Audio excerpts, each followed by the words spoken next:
A wheel is rolling without slipping on a rough surface such that acceleration of center of mass is 2 meter per second square. If it starts from rest at t is equal to 0, then find acceleration of point A, B and C at t is equal to 1 second. Radius of wheel is 1 meter.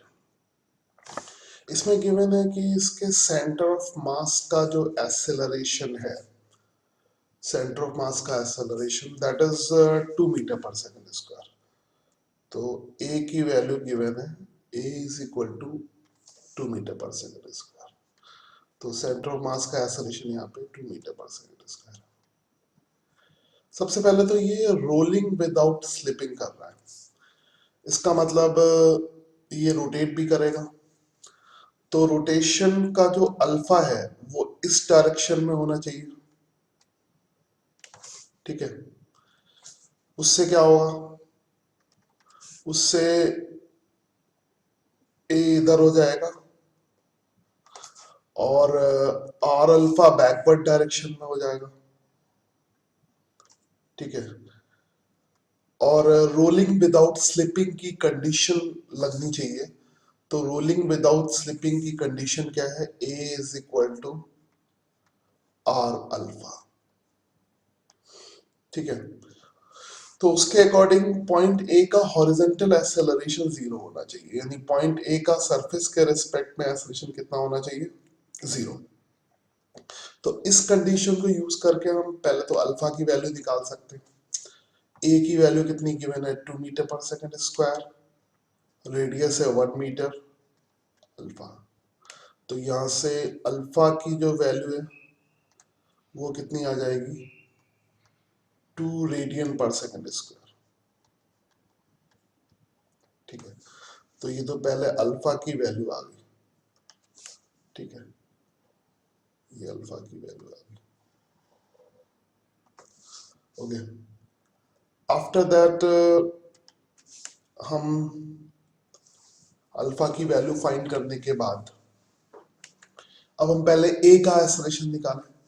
तो ए का horizontal acceleration तो नहीं होगा, है ना, मगर क्योंकि alpha है तो 1 सेकंड के बाद, ये उसने पूछा है कि 1 सेकंड के बाद, तो 1 सेकंड के बाद इसका कुछ एंगुलर एक्सेलरेशन होगा. ठीक है, सपोज कर लो कि इसका एंगुलर वेलोसिटी होगी 1 सेकंड के बाद. एंगुलर एक्सेलरेशन तो कांस्टेंट है इसका, तो 1 सेकंड के बाद इसकी कुछ एंगुलर वेलोसिटी होगी. तो वो एंगुलर वेलोसिटी हम फाइंड कर सकते हैं. वो एंगुलर वेलोसिटी कैसे फाइंड करेंगे, omega is equal to omega naught plus alpha into T.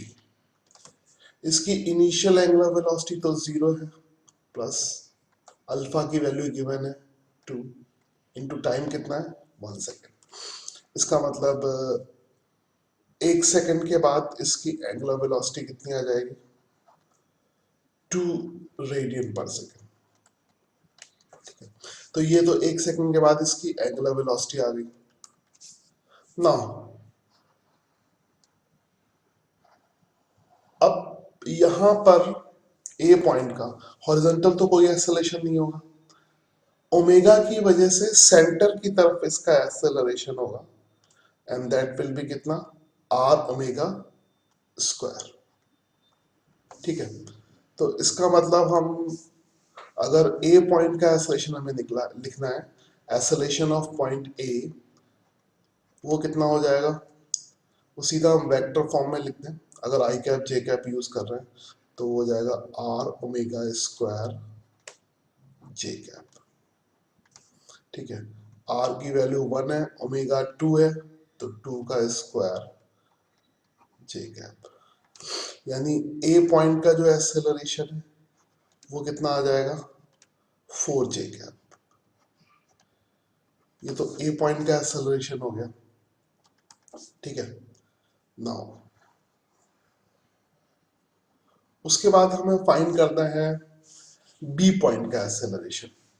तो बी पॉइंट पर ए फॉरवर्ड डायरेक्शन में होगा, क्योंकि सेंटर ऑफ मास का एक्सेलरेशन ए है, तो ए फॉरवर्ड डायरेक्शन में होगा.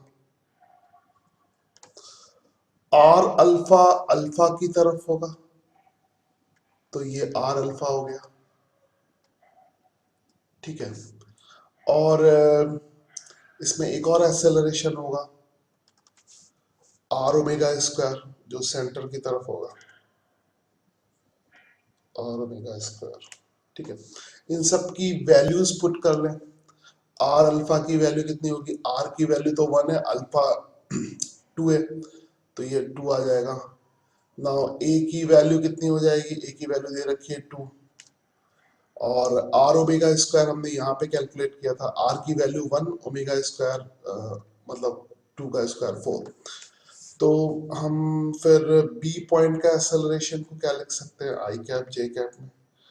Acceleration of B point is equal to कितना हो जाएगा, 4 i cap minus 4 j cap, यानी 4 i cap minus j cap. अब रह गया सी पॉइंट का एक्सेलरेशन, यहाँ भी फिर से देख लें। यहाँ पर तो ए फॉरवर्ड डायरेक्शन में होगा, ये due to translatory part. R alpha alpha की साइड होगा, तो ये आर अल्फा होगा, ठीक है। और आर ओमेगा स्क्वायर सेंटर की तरफ होगा, ये आर ओमेगा स्क्वायर होगा। वैल्यूज पुट कर लेते हैं, लेट्स पुट द वैल्यूज। ए की वैल्यू कितनी है, हम निकाल ही चुके हैं, 2 मीटर गिवन है, sorry 2 metre per second square. R alpha की वैल्यू कितनी है, अल्फा 2 आर 1, तो 2 ये भी हो जाएगा। R omega square r 1 omega square 4, तो ये कितना हो जाएगा 4, ठीक है। तो इसका मतलब एक्सेलरेशन ऑफ सी पॉइंट अगर हमें लिखना हो, ये बी पॉइंट का था, अगर हमें सी पॉइंट का एक्सेलरेशन लिखना है तो वो कितना हो जाएगा, 2 आई cap minus 4 i cap, plus 2 I cap minus 4 i cap. तो ऐसे पहले लिख देता हूँ, 2 आई कैप माइनस 4 आई कैप, एक तो आई वाला पार्ट हो गया, माइनस 2 जे कैप, ठीक है। तो ये फाइनल आंसर के फॉर्म में क्या आ जाएगा, माइनस 2 आई कैप माइनस 2 जे कैप, ठीक है। ये आंसर हो गया सी पॉइंट का एक्सेलरेशन। तो हमने तीनों पॉइंट के एक्सेलरेशन फाइंड कर लिया, नेट एक्सेलरेशन फाइंड कर लिया, ए के, बी के और सी के।